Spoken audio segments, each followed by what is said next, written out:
Let us open and read our Bible on Psalms 119, verse 80. Praise the Lord. Let my heart be sound in thy statutes, that I be not ashamed. Yes. Let my heart be sound in thy statutes. Now, heart is the most sensitive part of human being in terms of emotion, in terms of feeling. Nandyan, ang heart talaga. Bakit kaya ang tao, if it is sad, heart ang nakakadama? Bakit kaya if anyone is happy, heart ang nakakadama? Bakit kaya pag ang tao is in his angry, heart ang nakakadama? Because the heart is the most sensitive. Kaya nga the heart is deceitful above all things and desperately wicked. Pag ito ay na-impluwensyahan ng kasamaan, the heart is the most deceitful. But pag ito naman ay nagabayan, the heart is the most beautiful, the most, we could say, obedient. So, ano ibig sabihin nito? Let my heart be sound. What is sound? Sound. Sound meaning to say, keep on vibration by some, we could say, anything that you can hear. Alam mo yung tainga natin, grabe ang mechanism nito. Punta kayo ng NT ba yan? Yung mga doktor dyan, pagpasok mo sa clinic nila, mayroong diagram dyan ng lahat. Diagram ng ear. Nandoon ang mechanism eh. How the ear responds from any sounds. Yung ear natin, mayroong ano yan eh. Kita mo parang snail ang forma. Na ganun. Nagka-catch yan siya ng any vibration that produces sound. Yan ang ibig sabihin, sound, vibration. So yung puso natin, saan natin ito laging nakatutok? Na yun lagi ang nag-keep on ringing into our heart. The sound. The sound of His statutes. Yun lagi ang mag-whisper sa atin. Yun lagi ang mag-guide sa atin. Yun lagi ang naririnig natin. Yun lagi. Para wala na tayong laging nakatutok tayo dyan. Hindi na tayo mawala sa guidance ng Diyos. Hindi na tayo mawawala sa Kanyang statutes, sa Kanyang commandments. We are always found in the center of His will. Kung tingnan mo yung mga anak ng Diyos dito na yung kanilang puso, naka-incline doon sa sound ng soul ng demonyo, ng diablo. O anong nangyari?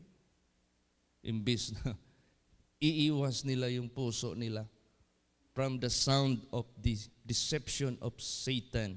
Hindi man nila iniwas. Ikiniling man nila doon. Hindi na-deceive sila. Samantalang ang sabi ng Diyos, thou shalt not eat the fruit of this tree, which is the tree of knowledge of good and evil, because you will surely die. Dapat yung puso nila doon, nakatutok, sound, sa statutes ng Diyos. Kaya kung doon pa naka-incline, yung kanilang puso doon sa let my heart be sound in thy statutes, doon lagi nakatutok, hindi sila kagagawa ng mali. Kasi alam nila, mamamatay sila eh. Because it keeps on ringing into their ears, into their heart, na mamamatay sila. Sino ang gustong magpakamatay? Doon man nila ikiniling sa sound ng deceiver na hindi raw sila mamamatay. Naniwala din. Kaya napaka-importante. Let my heart be sound in thy statutes. Diyan tayo lagi sa kanyang statutes. That I be not ashamed. So anong tinuturo sa atin ng kanyang statutes? Basahin natin. Psalms 25:21. Praise the Lord. Let integrity and uprightness preserve me, for I wait on thee. Yan. You see? Let integrity and uprightness preserve me. Where can you get this necessary move, necessary things, necessary information, necessary character, necessary behavior? Saan natin makukuha nito? From His statutes. Sa kanyang mga statutes. Diyan natin yan makukuha. Pag yung heart natin doon lagi, yung vibration ng salita ng Diyos, yung sound ng salita ng Diyos, lagi nag-e-echo. Not only into our ears, then after that, it will just pierce going the other side. Parang lumapos lang ba? Dito, sa puso. Kasi ang puso, pag yan ang mag-receive anything, good or evil, the entire body will cooperate. Kaya nga, establish judgment in the gate of your heart. How? Hate all evil. Love all the good. Yan. So, dapat yung statutes ng Diyos that teaches, na nagtuturo sa atin what is good and what is evil. So, kung evil na alam natin na masama, then avoid. Do not follow after. If it is good as what the Word of God, the statutes of the Lord is telling us, then follow what is good. Yun, doon lagi ang ating puso. Bakit? Para maging tayo, blameless, unspotted, without any iniquity, preserve ka. Because we wait for God. Bakit? Magkakaroon tayo ng, yung mensahe kagabi mag-a-assemble ang Diyos. Darating ang panahon. The Son will be subject to the Father so that God is all in all. Tayo, darating ang panahon, mag-a-assemble din tayo sa Diyos. Pag na-preserve tayo, pag-assemble natin doon sa Diyos, then the Bible says we will be ever with Him. Praise the Lord. Oh. Ang delikado niyan, mag-assemble tayo sa Diyos. Ang problema, if you are being ejected. Pag sinabing ejected, mura ka giluwa sa Ginoo ba? Giluod ang Ginoo nimo kay lain kay kaglasa. You are not pleasant in terms of taste. You are not yummy. So iluwa jud kas Ginoo ngano man because of iniquity. Because of any defilement done by the devil. Kaya dapat ma-preserve tayo. Let integrity and uprightness preserve me, for I wait on thee.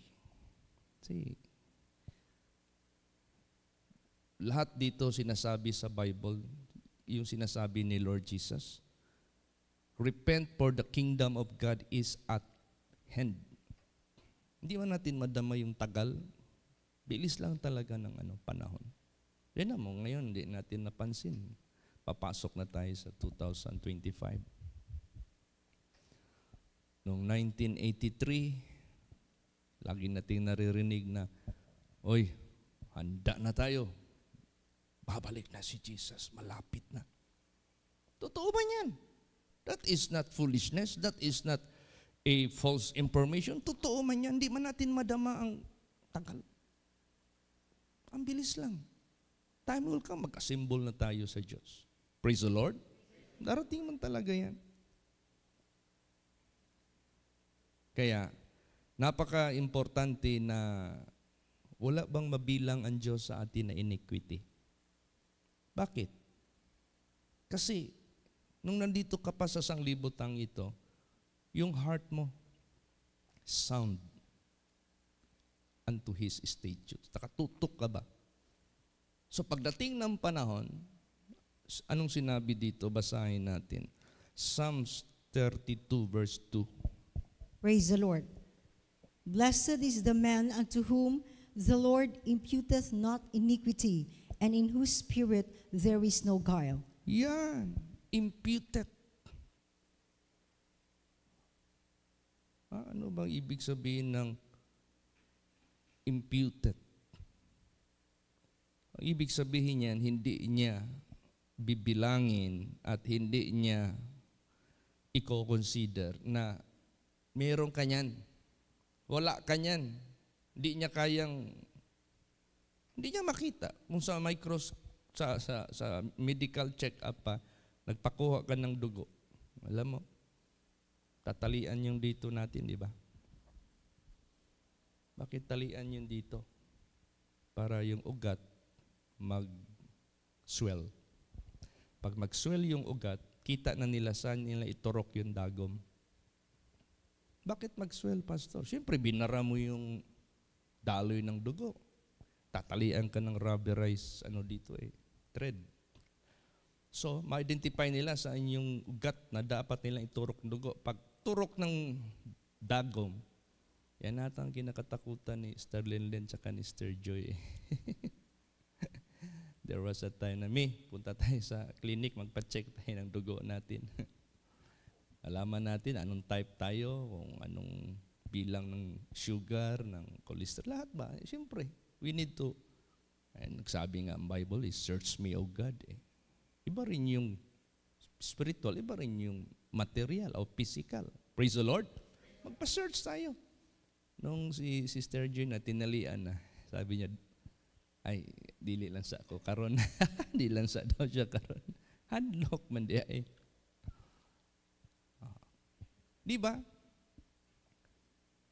Makita man yan lahat sa sa chemical reaction ng ating dugo.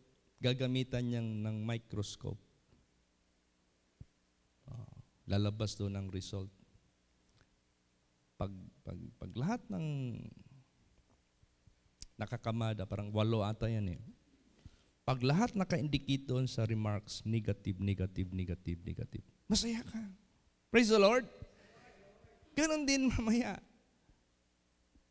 Na pagdating ng panahon, imputed not iniquity, whose spirit there is no guile.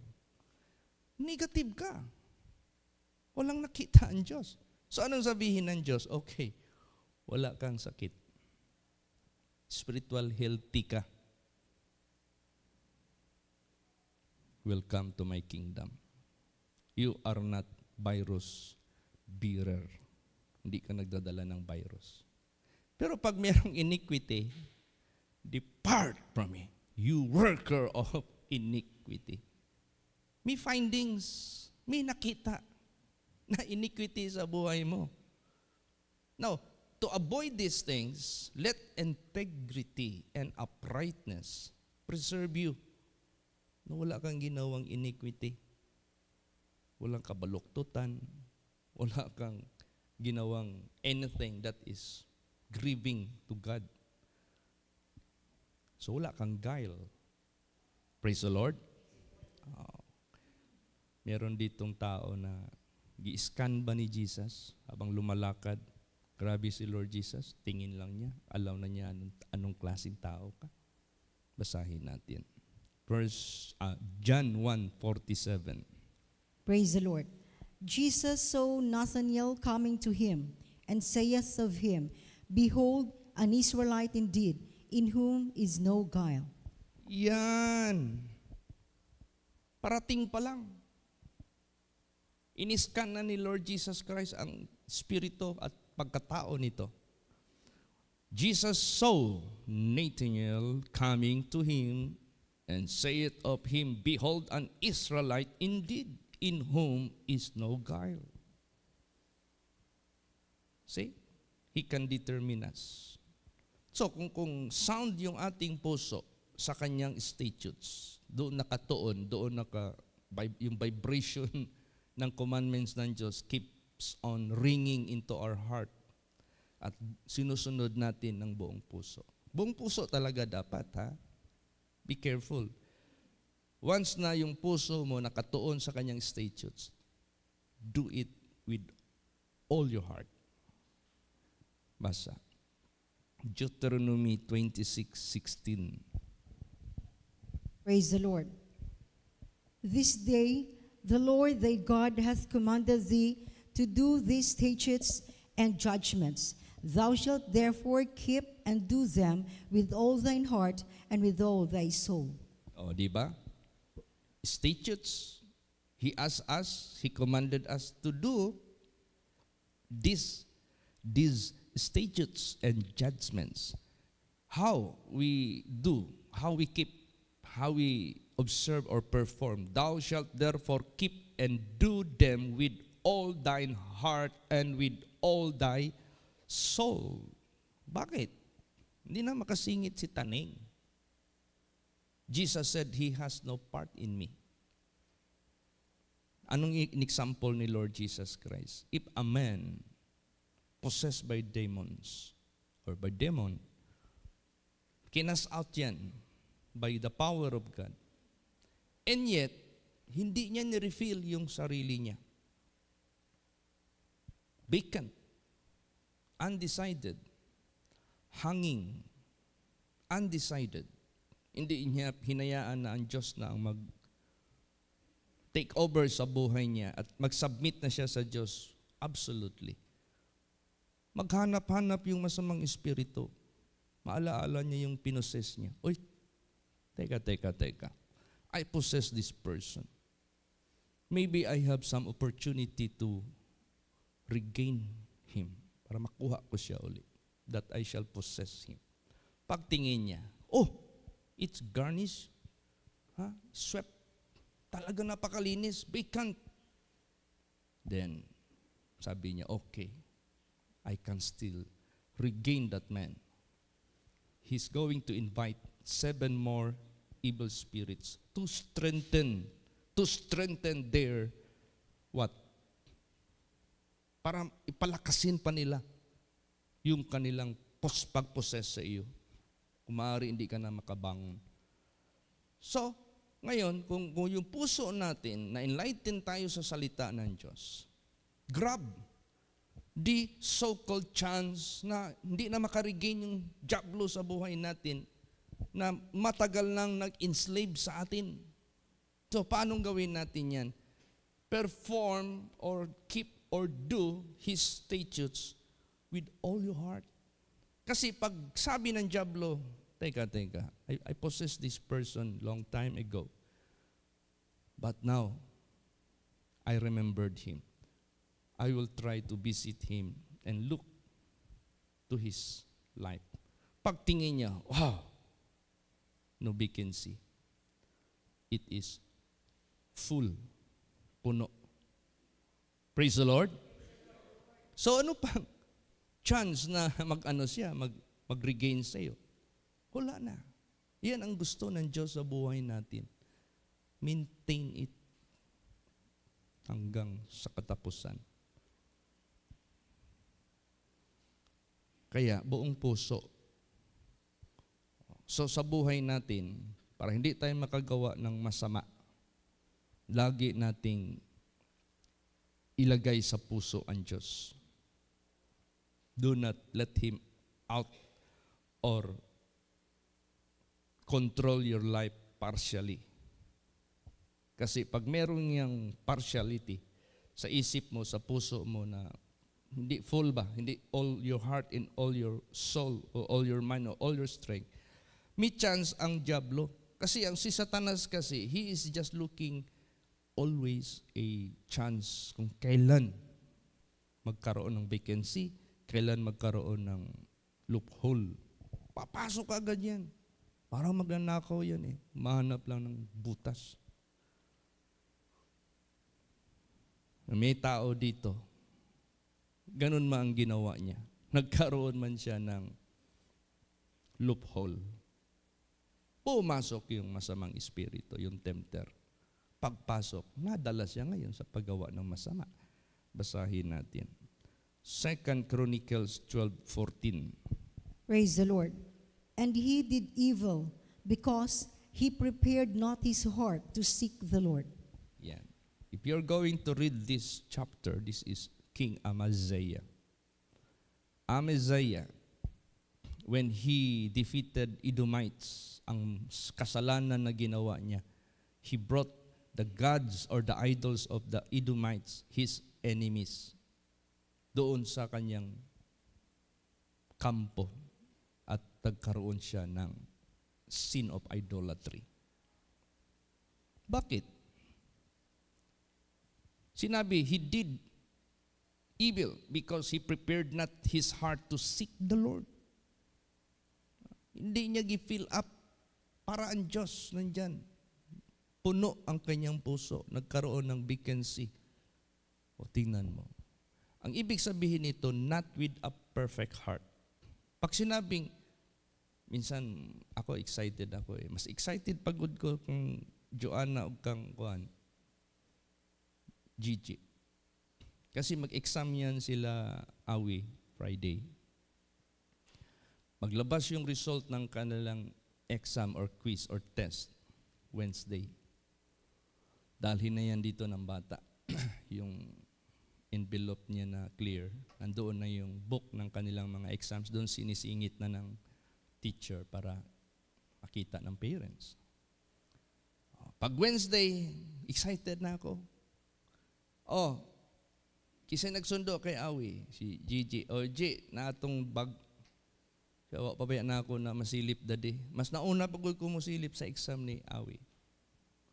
O itong latest, dalawa yung exam nila, parang math at saka science, dalawa lang. 10 items. Pagtingin ko, 10/10. Isa, 10/10. Anong tawag yan? Perfect. Excellent. Pag ang ating paghanap sa Diyos at pag-keep sa Kanyang commandments, hindi perfect. Hindi maiwasan na meron talagang something wrong that we have done or we will do on the future. Pag perfect heart, wala nang mali yan. Kaya si Amaziah, hindi niya hinanap ang Diyos with a perfect heart. Ano nangyari? Nakagawa talaga siya ng mali. He did evil. And because of that, he was defeated and died. Sayang. Pero may isa dito with a perfect heart. Basahin natin. 2 Chronicles 25:2. 2 Chronicles 31:20-21. Praise the Lord. And thus did Hezekiah throughout all Judah, and wrought that which was good and right and truth before the Lord his God. And in every work that he began in the service of the house of God, and in the law and in the commandments to seek his God, he did it with all his heart and prospered. See? Kita mo? Yung perfect, tsaka yung all his heart, that is just the same status. Pag perfect, all, pareha yan. Pag sinabing 10/10, 10 items, ang check mo, 10, all are checked. Diba? Pero pag 9/10, may isa dyan na mali. O kaya 8/10, may dalawang mali. Pag all or perfect, walang mali. Si Hezekiah. And thus did Hezekiah throughout all Judah, and wrought that which was good and right and truth before the Lord his God, and every work that he began in the service of the house of God, and in the law, and in the commandments, to seek his God, and he did it with all his heart, and prospered. Praise the Lord. Oh, nag-prosper siya. Ito yung tao na nagkasakit na ikamamatay. Sabi na ng Diyos, tell my servant Hezekiah to prepare his house because he can no longer live. He will die the soonest. Nung narinig ni King Hezekiah, nung na-convey na sa kanya yung message, umiyak siya.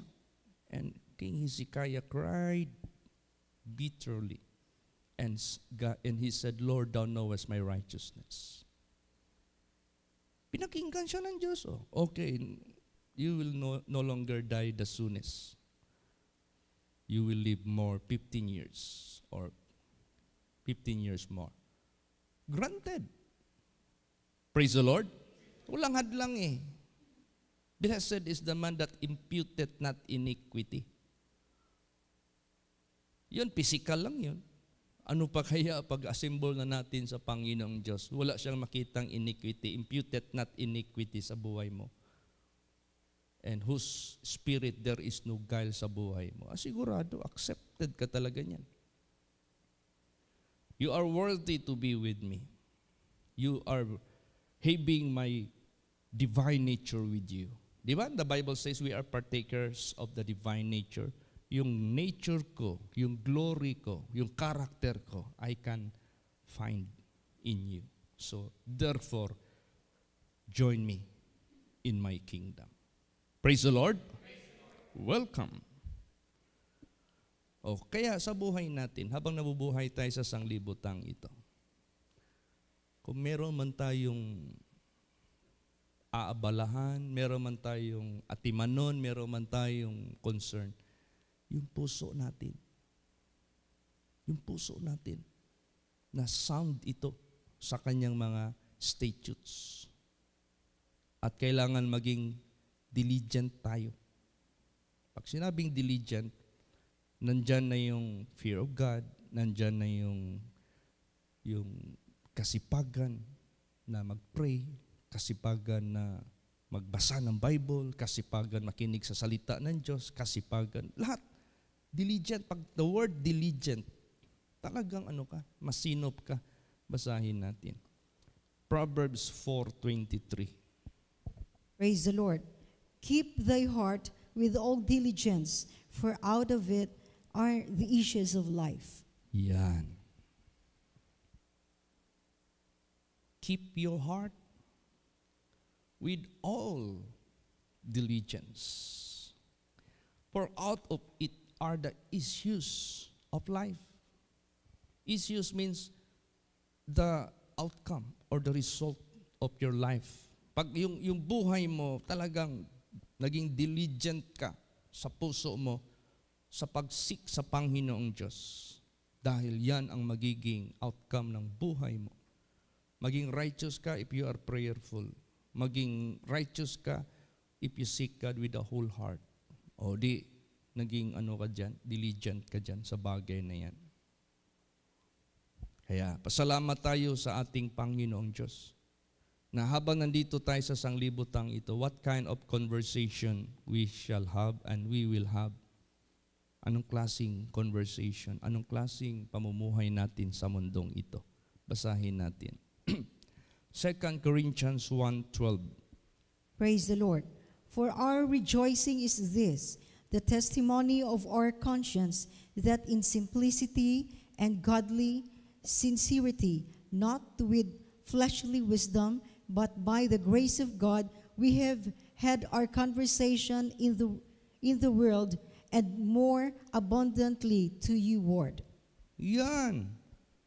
Our rejoicing is this. Ito yung kaligayahan natin, the testimony of our conscience, that in simplicity and godly sincerity, not with fleshly wisdom, but by the grace of God, we have had our conversation in the world, and more abundantly to you, word.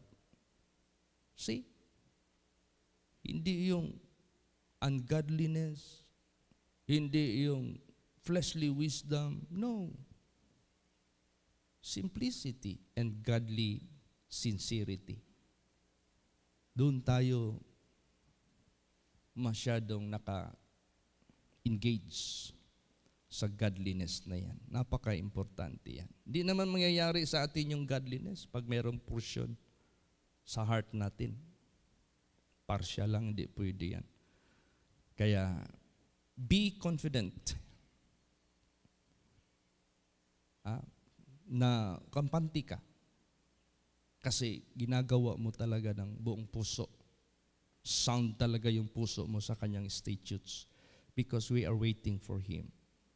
Kailangan meron tayong gano'n na klase. Basa. 1 John, last verse. 1 John 2:28. Praise the Lord. And now, little children, abide in Him, that when He shall appear, we may have confidence and not be ashamed before Him at His coming. Yan, madadama mo naman yan eh. You can feel it. Madadama mo yan eh. Sige daw. Mag-lesson ang teacher. Magbigay ang teacher ng pointers. Alright class, tomorrow, don't be absent. Because I'm going to give you pointers of the so-called coming periodical test. Kapag sinabing periodical test, mahabang test yan. Parang pinag-iipon na lahat yung mga quizzes na nadaan na natin, i-sum up lahat yan, iisahin yan, doon magkukuha ng selection yung teacher ng mga i-question niya. Periodical test. There are 4 periodical tests. So, ang ikaw na, huwag kang mag-fail, magdala ng notebook sa araw na yan at saka ballpen kasi pointers yan eh. Alright, ito yung pointers. Book so-and-so, page so-and-so, chapter so-and-so. Sulat mo kagad yan. Kasi tiyak, nandoon galing yung, pag sinabing pointers, bibigyan ang estudyante ng hint anong lalabas. Ayaw mo pa yan. Para exactly what page, what chapter ang binigay na pointers, doon ka magtutok kasi yan ang lalabas eh. Kaya nga pointers eh. Pag na-studyhan mo lahat yun, wala kang iniwan, in the day of periodical test, confident ka. Praise the Lord. Ganon din sa pagbalik ni Lord Jesus Christ. And now, little children, abide in Him.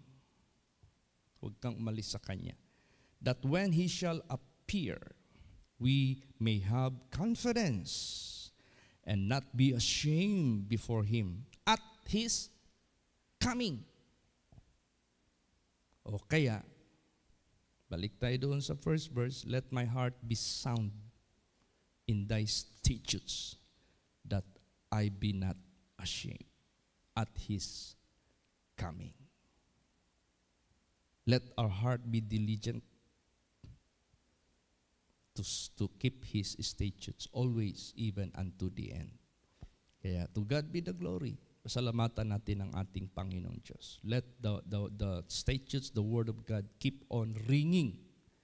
The vibration of the sound of the Word of God, laging mag-ano yan. Alam mo nung napalayo ako kay Pastor Samuel Gabre, it's not a joke. But one thing that makes me survive in my spirituality, His voice keeps on ringing in my ears. Ano yung preaching ni Pastor? The Word of God, the statutes of the Lord. Alam mo naman si Pastor magsalita, yan piercing yung ano niya. Alam mo yung piercing? Parang kidlat. Paano ka talaga? Touch ka talaga. Yun nakasurvive sa akin. And that is the reason why how God made me being preserved by the grace of God. No? By the mercy. Sabi sa akin, ni Brad Carial, Pastor, kanina ba? Kitang yun na akong mga tao, sigig marites. Pero katong ni singgit na ka nga ni hanag ka, pastor. Nga naman day, ni hilom na silang tanan. Hantod na man ang imong wali.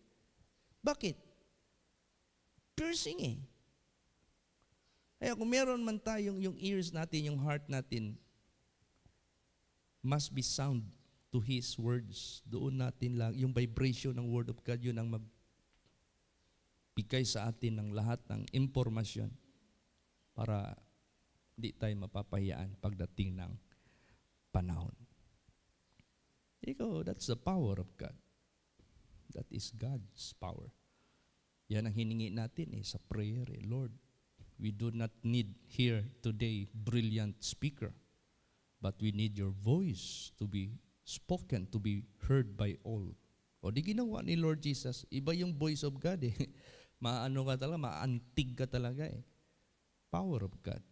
See, kaya let the statutes of the Lord be sounded into your heart. Always. Amen? Praise the Lord. Magsitayo po ang lahat. Let us all pray. Hallelujah.